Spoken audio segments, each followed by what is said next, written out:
Today was the idea to load the Hasselblad with some film and go out and take some pictures. But I didn't felt for it.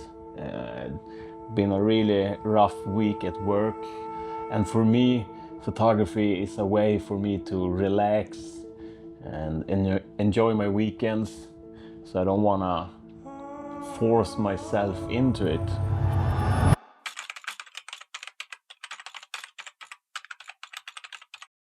I've been collecting photo books for the last 20 years. I have plenty of them. I will not show you all of them, but I have here on my table my first one that I ever bought and the last one that I have.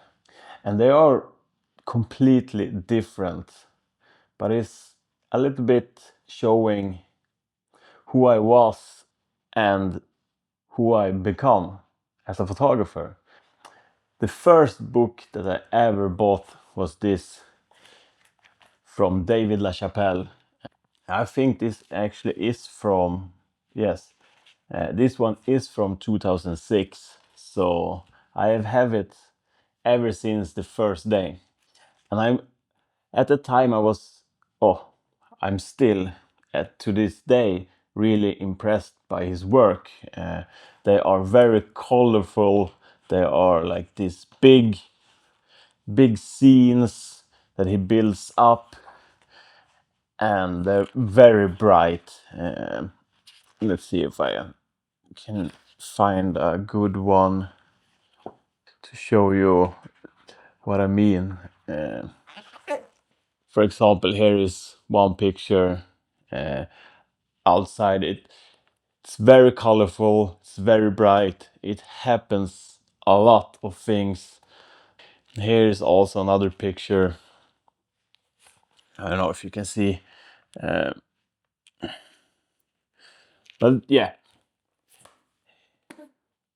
when I got this book, when I found his work, I got so inspired that I went out there and bought myself some studio lamps.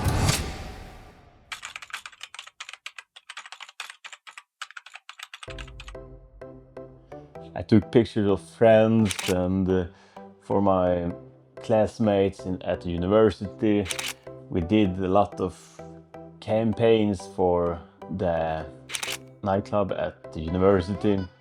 So it was really fun, and it was a lot of my inspiration was from David LaChapelle at that time.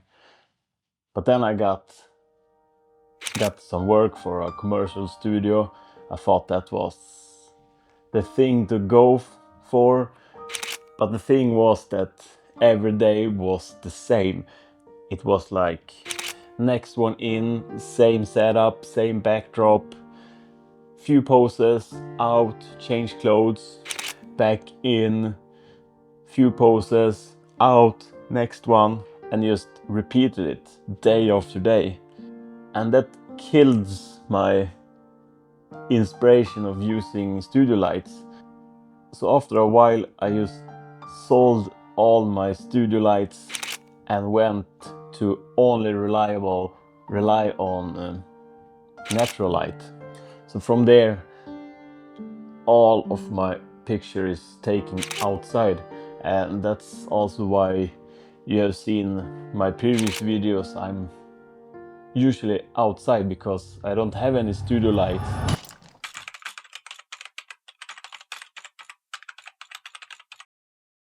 So that brings me to my newest book that I have that inspires me a lot today. And if I compare it to David's work, that's really colorful, big scenes, happens so much with small details in it. It's when you look at a picture from him, you can look at it for so long and still find new things in it. If you then go to the next one, it's the completely opposite. It is just so scaled down, so it's all focus on the person. the subject. And the one that I'm talking about is Richard Avedon, and I'm really stoked about his picture because, like I said, it's the complete opposite of what David LaChapelle has. It is just so scaled down, and all the focus is on the person in the frame. What I felt for the last year is that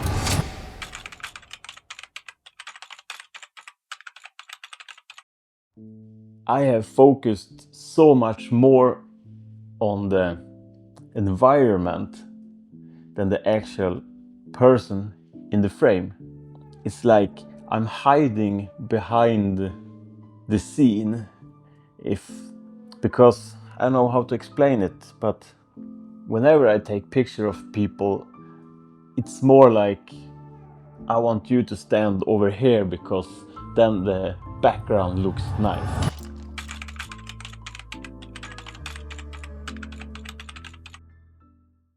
So my goal for this year is to take pictures that gets inspired from Richard.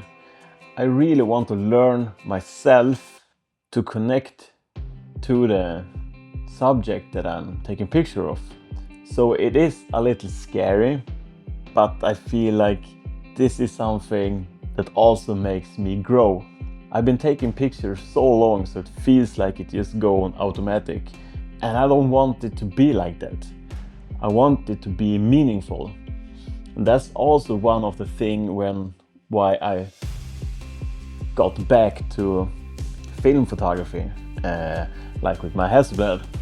It is because it forces me to be intentional with my pictures. I'm still a little bit digital brain damage, or what you say, because there is sometimes I've been going through like 1-2 rolls in 5 minutes, just like picture on picture. But I want to stop doing that. I really want to reprogram my brain to think of the picture before I take it, if that makes any sense.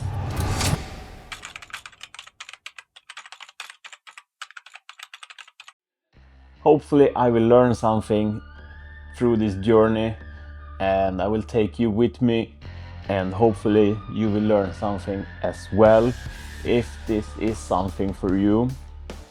And I'll gladly take on any advice that you have. I hope to see you joining my journey, and please share if you have your own journey for this year, something you want to learn, something you want to do that scares you, or that you have found is out of your comfort zone. It would be really nice to hear your story as well.